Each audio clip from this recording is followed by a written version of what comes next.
এবং তার মিত্ররা যখন রাজপথের আন্দোলনে সক্রিয় হচ্ছে, ঠিক তখনই মার্কিন সহকারী পররাষ্ট্রমন্ত্রী ডোনাল্ড লু আবারও বাংলাদেশ সফরে আসছেন। বিএনপির নতুন করে আন্দোলনে নামা এবং ডোনাল্ড লুর আবারও ঢাকায় আগমন, এই দুইয়ের মধ্যে কি কোনো যোগসূত্র আছে? এই প্রশ্ন ইতিমধ্যে ঘুরপাক খাচ্ছে রাজনীতি সচেতনদের মাঝে। আসসালামু আলাইকুম। বিএনপির চিন্তা উদ্ভট, ভাবছে আবার নিষেধাজ্ঞা দেবে ওবায়দুল কাদের। আমি বুঝলাম না যে মার্কিন এই যে সহকারী পররাষ্ট্রমন্ত্রী ডোনাল্ড লু ঢাকায় আসবেন 14 তারিখে, এটা সবাই জানেন এবং তার সুনির্দিষ্ট এজেন্ডা আছে। তারা সরকারের সঙ্গে কথা বলবেন, সরকারের বাইরে বেসরকারি মানুষদের। আসসালামু আলাইকুম রহমতুল্লাহি ওবারকাতুহু। সম্মানিত দর্শক, বাংলাদেশে নিযুক্ত মার্কিন রাষ্ট্রদূত জনাব পিটার ডি হাস চলে যাচ্ছেন। সরকারের পক্ষ থেকে বলা হচ্ছে, অর্থাৎ মার্কিন সরকারের পক্ষ থেকে বলা হচ্ছে, এটি একটি নিয়মতান্ত্রিক বদলি। তিনি দীর্ঘদিন যাবৎ, প্রায় 4 বছর যাবৎ বাংলাদেশে দায়িত্ব পালন করছেন। আসসালামু আলাইকুম প্রিয় দর্শক, ফাইনালি চলে আসলাম আপডেট ও গুরুত্বপূর্ণ কিছু নিউজ নিয়ে আপনাদের মাঝে। প্রিয় দর্শক, অবশ্যই ভিডিওটি শেষ অবধি দেখবেন। দর্শক, আপনাদের কাছে ছোট্ট একটি অনুরোধ, দেশ এবং দেশের বাইরে হলে কমেন্ট বক্সে লিখে জানিয়ে দেবেন, আর চ্যানেলে নতুন হলে সাবস্ক্রাইব করে পাশে থাকা বেল বাটনটি অবশ্যই অল করে দেবেন, কারণ পরবর্তী আপডেট নিউজ সবার আগে পাওয়ার জন্য প্রিয় দর্শক আর অবশ্যই একটি লাইক দেবেন। দর্শক, আর দেরি নয়, মূল ভিডিওতে যাওয়া যাক। আসসালামু আলাইকুম। বিএনপির চিন্তা উদ্ভট, ভাবছে আবার নিষেধাজ্ঞা দেবে ওবায়দুল কাদের। আমি বুঝলাম না যে মার্কিন এই যে সহকারী পররাষ্ট্রমন্ত্রী ডোনাল্ড লু ঢাকায় আসবেন 14 তারিখে, এটা সবাই জানেন এবং তার সুনির্দিষ্ট এজেন্ডা আছে। তারা সরকারের সঙ্গে কথা বলবেন, সরকারের বাইরে বেসরকারি মানুষদের সঙ্গেও কথা বলবেন। কাদের কাদের সঙ্গে কথা বলবেন সেটি এখনো প্রকাশ হয়নি, কিন্তু এটি নিয়ে প্রতিদিনই আওয়ামী লীগের পক্ষ থেকে বক্তব্য দেওয়া হচ্ছে। কিন্তু আমি একটাও দেখলাম না যে বিএনপি এমন কথা বলেছে যে ডোনাল্ড লু এসে আওয়ামী লীগের অবস্থা খারাপ করে দেবে বা সরকার পাল্টে দেবে, উল্টে দেবে, তাদের জন্য সুবিধা হবে, এমন কথা কিন্তু বলছে না। কিন্তু একেবারে সরাসরি তার নাম উল্লেখ করে প্রতিনিয়ত আওয়ামী লীগের সাধারণ সম্পাদক ওবায়দুল কাদের কথা বলছেন। এর পেছনে কি আসলে কিছু আছে নাকি নেই বুঝতে পারছি না। মানে কোথায় বিএনপি বললো যে ডোনাল্ড লু এসে নিষেধাজ্ঞা দেবে বা আমেরিকা এরকম পরিকল্পনা করছে? আমি তো শুনিনি, বা কেউ জেনেছে তাহলে তো গণমাধ্যমে রিপোর্ট হতো। তিনি কেন বলছেন এটা? এটাও কি একটা রাজনৈতিক বিষয়? এটা আমেরিকার সাথে সত্যিই যদি সরকার সম্পর্ক উন্নয়ন করতে চায়, বা তিনি যেটা বলছেন ওবায়দুল কাদের যে ডোনাল্ড লু আসছেন সরকারের সঙ্গে সম্পর্ক উন্নয়ন করার জন্য, তাহলে এরকম বক্তব্য কেন? একেবারেই রাজনৈতিক প্রতিপক্ষ বানানো, যে মনে হচ্ছে যে আমেরিকা আগে বিএনপির সঙ্গে ছিল, এখন যেহেতু নির্বাচন হয়ে গেছে, আওয়ামী লীগ জয়ী হয়েছে, সুতরাং এখন আর বিএনপির সঙ্গে নেই। মানে এরকম সহজ সরলীকরণ একটা কথা ছুড়ে দেয়া আমেরিকার উদ্দেশ্যে। আমেরিকার কূটনীতি কি এত সস্তা, এত সহজ, এত সরল? আমি বুঝতে পারি না। এখানে বলছেন যে মার্কিন সহকারী পররাষ্ট্রমন্ত্রী ডোনাল্ড লু বাংলাদেশের সঙ্গে সম্পর্ক এগিয়ে নিতে আসবেন, সরকারের সঙ্গে কথা বলবেন। বিএনপি উদ্ভট চিন্তা করছে, ভাবছে আবার নিষেধাজ্ঞা দেবে। তারা তো এমন অনেক উদ্ভট চিন্তা করে প্রলাপ বকেছিল, জনগণ প্রত্যাখ্যান করায় বেসামাল হয়ে পড়েছে বিএনপি। ধানমন্ডির রোববার ধানমন্ডির রাজনৈতিক কার্যালয়ে ওবায়দুল কাদের আনুষ্ঠানিকভাবে কথা বলে, এমন না যে এটা ওবায়দুল কাদের জনসভায় বক্তব্য দিয়েছে স্লিপ অফ টাং, তা না। একটা আনুষ্ঠানিক বক্তব্যে সংবাদ সম্মেলন ডেকে কথা বলা মানে একটা আনুষ্ঠানিক বক্তব্য দিয়ে। সেই বিবৃতিটা কেন এইভাবে দিচ্ছে আমি পরিষ্কার না। আওয়ামী লীগের সাধারণ সম্পাদক বলছেন, দ্বাদশ জাতীয় সংসদ নির্বাচনের পর প্রধানমন্ত্রী শেখ হাসিনাকে অভিনন্দন জানিয়ে পাঠানো মার্কিন প্রেসিডেন্ট জো বাইডেনের চিঠির ফলো আপ করতে ডোনাল্ড লু বাংলাদেশে আসছেন। তারা তো যেদিন নির্বাচন হয় তারপরই তারা বলেছে নির্বাচন অবাধ এবং সুষ্ঠু হয়নি। আর কোথাও কি এই নির্বাচনে জয়ী হওয়ার জন্য সরকার প্রধানকে কি কংগ্রাচুলেট করেছে? তা তো করেনি। তারা বলেছে যে সম্পর্ক একটা চিঠি দিয়েছে, সেখানে এই কথাগুলো নেই, কিন্তু বলেছে যে তারা তাদের যে সম্পর্ক আছে বাংলাদেশের সাথে সেই সম্পর্কটা অব্যাহত রাখবে, এগিয়ে নেবে। এটাই তো। হ্যাঁ, অবশ্যই, যেহেতু যেভাবেই হোক না কেন সেই নির্বাচন গ্রহণযোগ্য হোক বা না হোক, ক্ষমতায় আছে একটা সরকার, তো সেই সরকারের সঙ্গে তারা সম্পর্ক এগিয়ে নেবে না কেন? না নেওয়ার তো কোনো কারণ নেই। কেননা তারা বারবার বলে যে তারা তাদের সম্পর্ক দেশের সঙ্গে, তাদের সম্পর্ক জনগণের সঙ্গে। সুতরাং সরকারের সঙ্গে যদি তারা সম্পর্ক ছিন্ন করে, তাহলে তো একটা দেশ জনগণের সঙ্গেও তারা আর সম্পৃক্ত হতে পারে না বা কানেকশনটা থাকে না। তো সুতরাং এখানে নির্বাচনটা ঠিক নাকি বেঠিক সেটা নিয়ে প্রশ্ন তোলা যেতে পারে, কিন্তু মানে কে কখন কিভাবে ক্ষমতায় থাকলো আর সেইটা নিয়ে কি কোনো দেশ এরকম ধরনের পরাশক্তি তারা কি সম্পর্ক বিচ্ছিন্ন করে না। বাংলাদেশের থেকেও আরো খারাপ পরিস্থিতি যে সমস্ত দেশের, সেই সব দেশের সঙ্গেও তারা সম্পর্ক রাখে, তারা চেষ্টা করে যে গণতান্ত্রিক ধারায় সেই দেশগুলোকে নিয়ে আসার জন্য। তো বাংলাদেশের ক্ষেত্রেও তো তেমনটাই, মানে এইটা অস্বাভাবিক কেন আমি বুঝতে পারছি না। ওবায়দুল কাদের বলছেন যে এক সাংবাদিকের প্রশ্নের উত্তরে, আমরা কোনো উত্তাপ ছড়াতে চাইনি, আমরা বিএনপির হাসি খুশি ভাব দেখলাম, হঠাৎ চাঙ্গা হয়ে গেছে, সামনে তো কিছু নেই, এখন ডোনাল্ড লু এসে সামনে কিছু করার অভিসন্ধি আছে কিনা সেটা বিএনপি ভালো জানে। এই যে ডোনাল্ড লু এসে সামনে কিছু করার অভিসন্ধি আছে কিনা, এটাও তো এক ধরনের মানে কূটনৈতিক ভাষা হলো না, এবং তার মতন সিনিয়র নেতা এই ধরনের কেন কথা বলছেন বুঝতে পারছি না। তিনি বলছেন যে আমাদের সঙ্গে তাদের আলোচনা হবে, আমেরিকার সঙ্গে আমাদের যে সম্পর্ক, প্রেসিডেন্ট বাইডেনের যে চিঠি প্রধানমন্ত্রী শেখ হাসিনার কাছে পাঠিয়েছেন সেটার ফলো আপ করার জন্যই আসছেন ডোনাল্ড লু, আমরা সেটাই মনে করি। তো একটা কথা পরিষ্কার যে ডোনাল্ড লু সরকারের সঙ্গে আলোচনা করতে আসেন, শুধু কি সরকারের মধ্যেই থাকেন তারা কি এর বাইরে যান না? এর আগেও এক মার্কিন প্রতিনিধি এসছে, তারাও তো কথা বলেছে। আফরিন আক্তার কথা বলেনি, তারা তো কথা বলেছে, মির্জা ফখরুলের সঙ্গে কথা বলেছে, তখন মির্জা ফখরুল কেবল কারাগার থেকে বের হয়েছে, তারপর সাক্ষাৎ করেছে, অন্যান্যদের সাথেও কথা বলেছে। যেসব সুশীল সমাজের যাদের সাথে কথা বলেছে সেটা সরকার পছন্দ করেনি, কিন্তু তারপরও তারা কি সেটি থেমে থাকেনি। তো সুতরাং এত সরলীকরণ করা ঠিক না, মানে মার্কিন যুক্তরাষ্ট্র কোনোভাবেই ভারত, রাশিয়া বা চীন না যে তারা শুধু আসবে আর সরকারের সঙ্গে বৈঠক করবে, তারা দাওয়াতও যখন দিবে শুধুমাত্র সরকারি দল বা সরকারকে দেবে, এমন কূটনীতি পৃথিবীতে মার্কিন যুক্তরাষ্ট্র করে না। দর্শক ভালো থাকবেন, আল্লাহ হাফেজ। আসসালামু আলাইকুম রহমতুল্লাহি ওবারাকাতুহ। সম্মানিত দর্শক, বাংলাদেশে নিযুক্ত মার্কিন রাষ্ট্রদূত জনাব পিটার ডি হাস চলে যাচ্ছেন। সরকারের পক্ষ থেকে বলা হচ্ছে, অর্থাৎ মার্কিন সরকারের পক্ষ থেকে বলা হচ্ছে এটি একটি নিয়মতান্ত্রিক বদলি। তিনি দীর্ঘদিন যাবৎ, প্রায় 4 বছর যাবৎ বাংলাদেশে দায়িত্ব পালন করছেন এবং সে দায়িত্ব পালন করার পর সঙ্গত কারণে বাংলাদেশ থেকে তিনি চলে যাচ্ছেন। তার জায়গাতে আরো নতুন একজন লোক আসছেন। এই ভদ্রলোকের যে বায়োডাটা এবং তার যে চেহারা সেটি জাস্ট একটু দেখে নেই। সেই ভদ্রলোক আসছেন যিনি হলো স্লেটন মিল।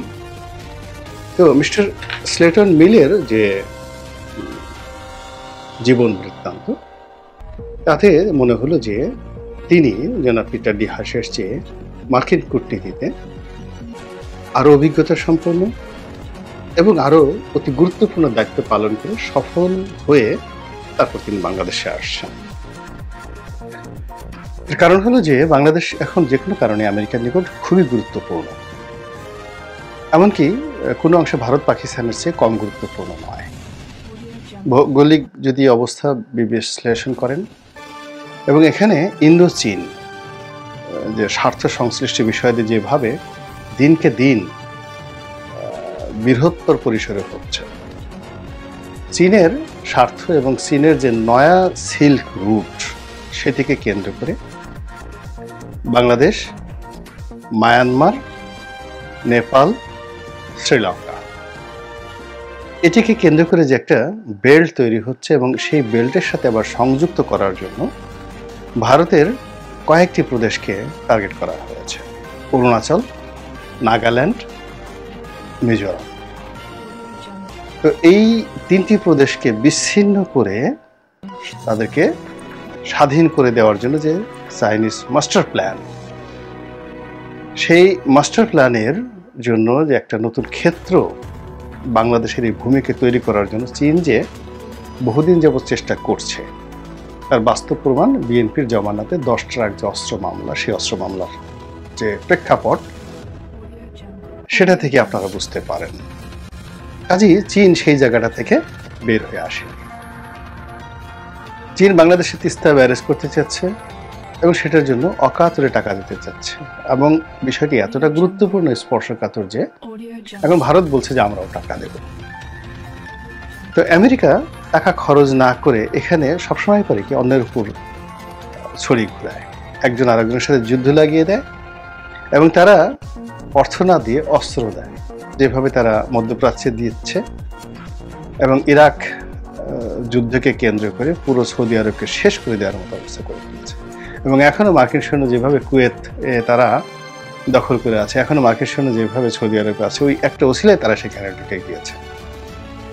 এবং এখনো পর্যন্ত দ্বিতীয় বিশ্বযুদ্ধের পর তুরস্কে মার্কিন সেনা ঘাঁটি রয়েছে, কাতারে রয়েছে। তো আমেরিকার যে প্ল্যানটা রয়েছে সেই প্ল্যানটা তারা এই বাংলাদেশকে টার্গেট করেছে। কাজে এই টার্গেটটা তারা ছলে বলে কৌশলে তাদের প্রভুত্ব বজায় রাখার জন্য তারা রাখবে এবং এই কাজ করার জন্য তাদেরকে আরো অভিজ্ঞতা সম্পন্ন রাষ্ট্রদূত লাগবে। পিটার দিহাস চলে যাচ্ছেন। পিটার দিহাস যখন বাংলাদেশে ছিলেন এই সময়টিতে তাকে কেন্দ্র করে একটা মিথ অ্যান্ড ম্যাথোলজি তৈরি হয়েছিল। তিনি সাহসী, তিনি সুপুরুষ, তিনি রাজনীতি বোঝেন এবং তিনি বাংলাদেশের সবকিছু নিয়ন্ত্রণের মধ্যে নিয়ে এসেছেন এবং মার্কিন যুক্তরাষ্ট্রের যে স্বার্থ, এই স্বার্থ পরিপূর্ণভাবে হাসিল করার জন্য পিটার দিহাসের কোনো বিকল্প নেই। এমন কথা যেভাবে মার্কিন পররাষ্ট্র দপ্তর বিশ্বাস করতে এবং তারা পিটার দিহাসের পক্ষে এমন শক্ত অবস্থান নিয়েছিল যেটা ইতিপূর্বে কখনো নেওয়া হয়নি। তারা পিটার দিহাসের সকল কর্মকাণ্ডকে রীতিমতো ব্ল্যাঙ্ক চেক দিয়ে বলেছিল যে তার কর্মকাণ্ড সম্পর্কে আমরা ওয়াকিফাল এবং তিনি যা কিছু করছেন আমাদেরকে জানিয়ে করছেন, আমাদের অনুমতি নিয়ে করছেন এবং আমরা তার সমস্ত কর্মকাণ্ড ওন করি। এত বড় কথা মার্কিন পররাষ্ট্র দপ্তর কখনোই কোনো রাষ্ট্রদূতের পক্ষে বলেনি। বিশ্বাস করুন বা বোঝার চেষ্টা করুন যে সারা দুনিয়াতে যদি আপনি গুরুত্ব চিন্তা করেন, ঢাকার গুরুত্ব আমেরিকার রাজনীতিতে খুবই অল্প। তো সেখানে মিস্টার পিটার দিহাস, যেমন বাংলাদেশ যদি উগান্ডাতে একজন রাষ্ট্রদূত পাঠায়, ভুটানে একজন রাষ্ট্রদূত পাঠায়, তো সেই ক্ষেত্রে সেই রাষ্ট্রদূতের পক্ষে যদি আমাদের পুরো মন্ত্রণালয় দাঁড়িয়ে যান সেটা কতটা গুরুত্বপূর্ণ। তো তদ্রূপ বাংলাদেশের যে গুরুত্ব এখনো পর্যন্ত সেটি আফ্রিকার রুয়ান্ডার মতো এখনো হয়নি। গ্রেডে গিয়ে দেখবেন সেখানে, কিংবা উগান্ডার পর্যায়ে তারা এখন নেয়নি। তারা মনে করে যে উগান্ডা, রুয়ান্ডা, তানজানিয়া এই দেশগুলো, দক্ষিণ আফ্রিকা তো বাদই দিলাম, এই দেশগুলোর সাথে আমেরিকার যে সম্পর্ক, এমনকি সুদানের সাথে যে সম্পর্ক, এমনকি ইথিওপিয়ার সাথে সম্পর্ক, এমনকি ইয়েমেনের সাথে যে সম্পর্ক, সেই সম্পর্কের ক্ষেত্রে সেখানে যে সকল রাষ্ট্রদূতদেরকে নিয়োগ দেওয়া হয় তাদের পদ মর্যাদা এবং গুরুত্ব বাংলাদেশের রাষ্ট্রদূতের চেয়ে বেশি। কিন্তু তার সত্ত্বেও এই যে মিস্টার পিটার দিহাসকে অল অন এ সাডেন এদের সবার উপরে স্থান দিয়ে, এমনকি ভারতের রাষ্ট্রদূত, অর্থাৎ পৃথিবীর যদি 5-6টা দেশের রাষ্ট্রদূতকে আমেরিকা খুব গুরুত্ব দেয়, তার মধ্যে ভারতে নিযুক্ত মার্কিন রাষ্ট্রদূত, সেই মার্কিন রাষ্ট্রদূতের সেও পিটার দিহাসের গুরুত্ব 2023 সনে আমেরিকার পররাষ্ট্র দপ্তরে ওই পর্যায়ে ছিল। আর বাংলাদেশে তো অনেকেই আমি একদিন ঠাট্টা করে বলেছিলাম যে আমরা বিএনপির যারা লোকজন তাকে পিটার দিহাসকে আব্বা ডাকে নিয়ে, এটি তো বিরাট ভাগ্যের ব্যাপার। সে যেভাবে কাজকর্ম করতেছে তাকে তো আব্বা ডাকা উচিত। শাহজাহান ওমর সাহেব তো বলেই ফেললেন যে পিটার দিহাস ভগবান, এইরকম একটি অবস্থা সৃষ্টি হয়েছে। কিন্তু এই পুরো জিনিসটাকে নষ্ট করে দিয়েছে ভারত। পিটার দিহাস এখানে ডুয়েল খেলেছেন আমেরিকান দেশে, বিএনপিকে ডুবানোর জন্য এবং আওয়ামী লীগকে জেতানোর জন্য। তিনি তলে তলে যে কাজটি করেছেন, জনাব ওবায়দুল কাদের মুখ ফসকে একদিন বলে ফেলেছিলেন যে তলে তলে সমঝোতা হয়ে গেছে, পিটার দিহাসের বসদের সাথে কথাবার্তা হয়ে গেছে, ও কিছুই করতে পারবে না। নেতাকর্মীরা যখন, আওয়ামী লীগের নেতাকর্মীরা একেবারে মাটির সঙ্গে মিশে যাচ্ছিল ভয় আতঙ্কে, তখন জনাব ওবায়দুল কাদেরের এই সত্য বলা ছাড়া কোনো উপায় ছিল। কিন্তু তিনি সত্য বলেছেন, আমরা মনে করেছি এটা রাজনীতির বাতচিত। তিনি কৌশল করেছেন মূলত পিটার দিহাস বিএনপির।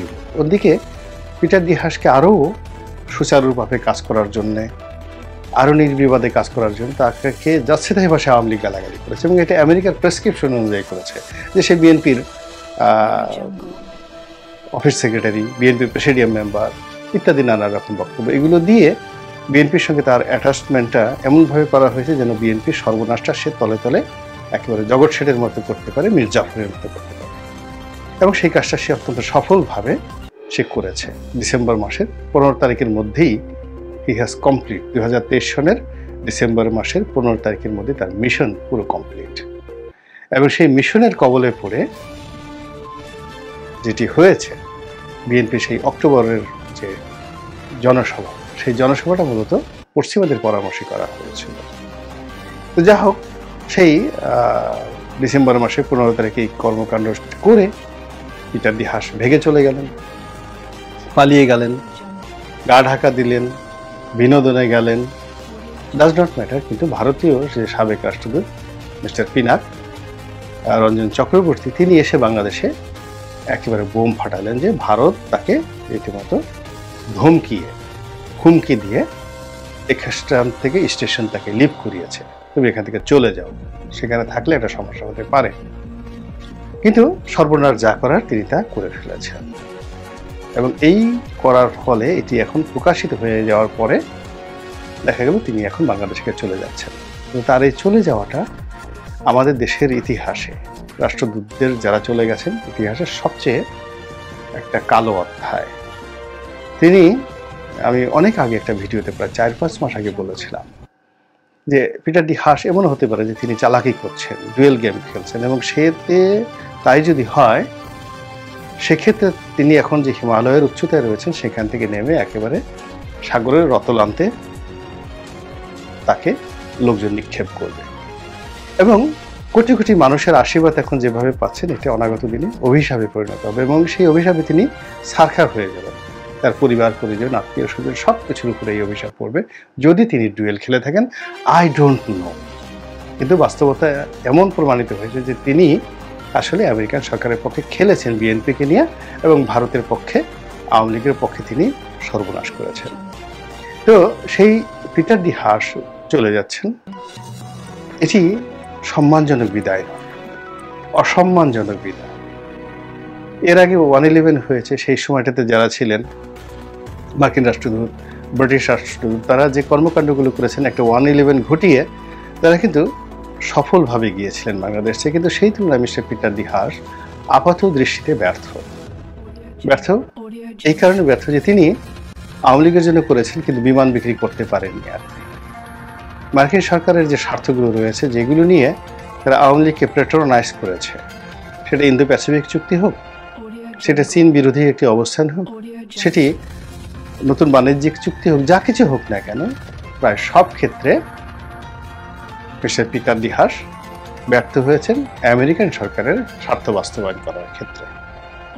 উল্টো যেটি হয়েছে সেটি হলো আমেরিকার স্বার্থ এখানে ক্ষুণ্ণ হয়েছে, ভারতের স্বার্থ ক্ষুণ্ণ হয়েছে, এবং Peter D Haas, Narendra Modi, mister Joe Biden, mister Lu, Amit Shah, Jaishankar, এই সবগুলোকে একই খাঁচার মধ্যে, যদি আপনি কি বলবেন, এটাকে মুরগি বলবেন, শালিক বলবেন, না চিড়িয়া বলবেন, এদের সবারই উচ্চতা সমান, এদের আয়তন সমান, এদের মূল্যায়ন সমান, কে মন্ত্রী কে প্রধানমন্ত্রী ডাজ নট ম্যাটার, সবাইকে দেশের বেশিরভাগ মানুষ ট্রেটার হিসেবে মনে করছে।